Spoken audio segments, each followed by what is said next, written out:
What's up? What's up? Back with another video. Got two 27-man sit and goes. I just threw these up. Was pretty much done for the day and decided, screw it. I'll just play a couple sit and goes and record it. See what happens.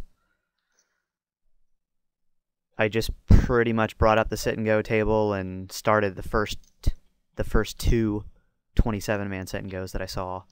So I think the one on the left is like $3 and the one on the right is like $1. But I mean, the buy-ins aren't really what matters here.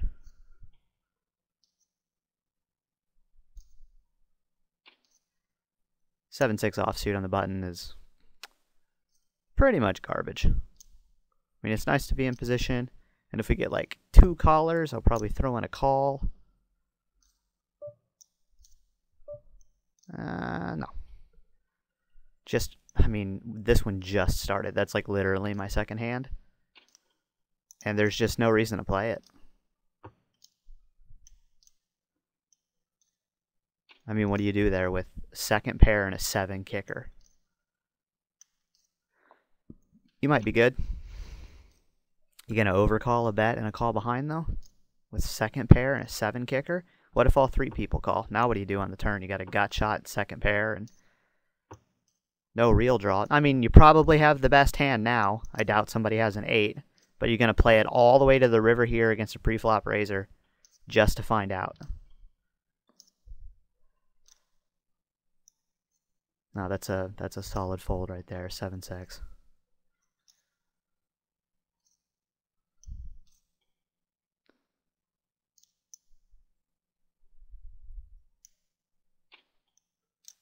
Yeah. You'd really need like 4 people to play in front of you to even consider voluntarily putting full bets into the pot with 3-4 offsuit or 3-4 suited. If it folds to me, I'll probably throw in like a raise or something, but I'm not calling it.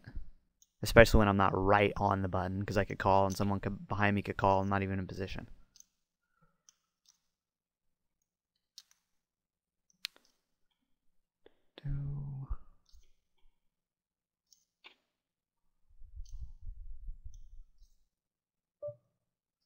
Take a free flop with my 10-6. That's a shitty flop. Not because we flopped a pair, but more because there's 2 overcards with 3 opponents, and even if they don't have an ace or a king, they got like gut shot draws, flush draws, straight draws. You got bottom pair and no kicker. How long do you chase before you give up?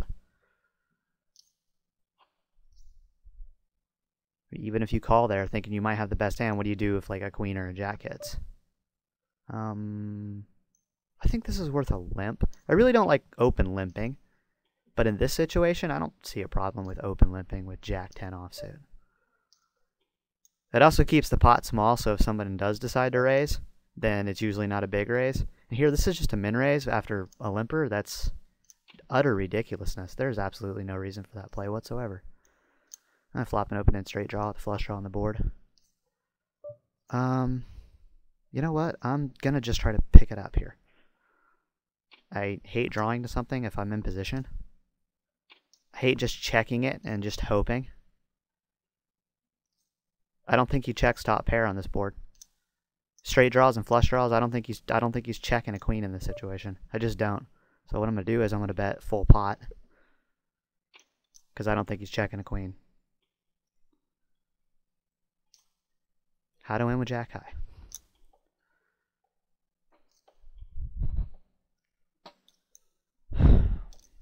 You just got to make sure your bets make sense. You know? If you bet on that flop, when 2 people check to you, when the top pair on the flop pairs on the turn, I mean, are you going to stop betting with 2 flush cards and straight draws out there? No, you're not. You're going to bet again. So, when you're telling a story, make sure your story is consistent.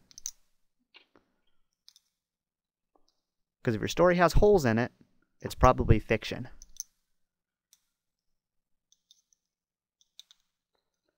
Just like writing a story or writing a novel or anything. If your story if it's not consistent, if it's not believable, then it's probably not true.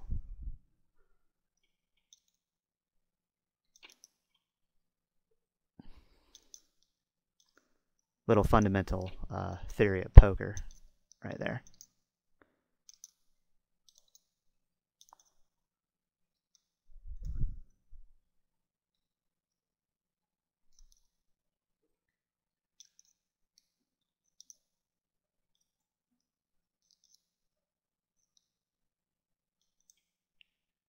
Now, I really am playing 27 mans this time. I didn't accidentally play a 180, because I do not have time to play another 180 right now.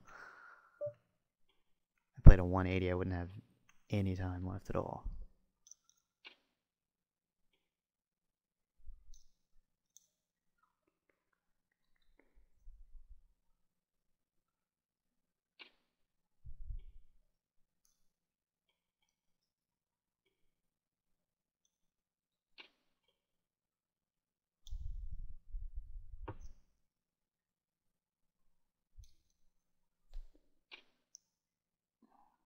I'm not really sure how the break structure is going to work with this thing. I'm hoping I can get a whole hour before I have to cut the video.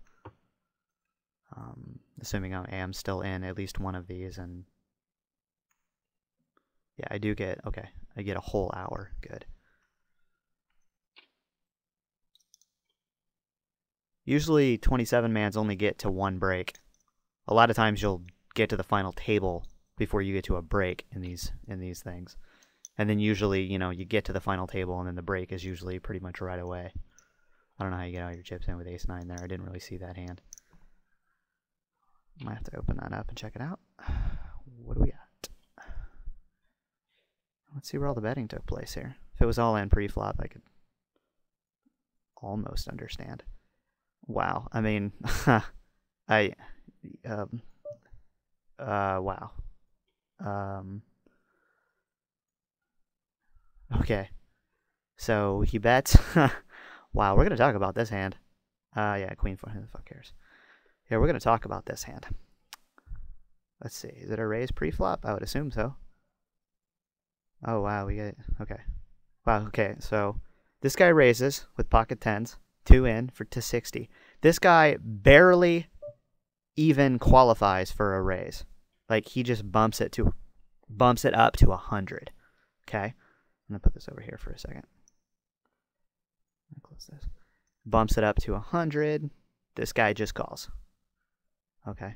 It's a good play. I like the 10s here. You just call. You're out of position. Any overcard is going to be scary. You don't really know what's going on. I like that play. You flop top set. Boom. Okay. He checked. He bet 200. Let's see what he does here. Okay, he just calls. I like that call. Got nothing left to worry about. Hold on, we're going to play a hand over here. Love talking about poker hands when they're interesting. Oh, that's such a beautiful flop. But you're not going to slow play this. Do not slow play this. If you slow play this situation, you need to reevaluate why you're slow playing. Do not slow play this hand. Do not slow play this hand.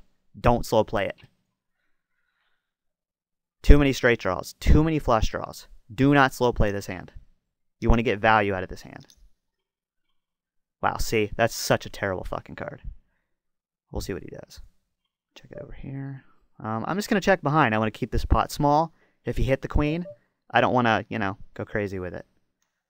That's... Actually, this card isn't as terrible as it looks because he probably doesn't have the queen. Now, if he has just a random king, we're probably going to chop this. I'm going to call because I just don't see how he could... I mean, this is a desperation. This is a desperation or he has a monster. And you notice how I checked behind in the turn, I kept the pot small. So I can call a bet like this on the river. I'm going to call it up here. I got top pair. I expect to take it down. And I do. That's like I said, that's a desperation play more often than not. I'm just going to fold this. I'm trying to talk about forehand.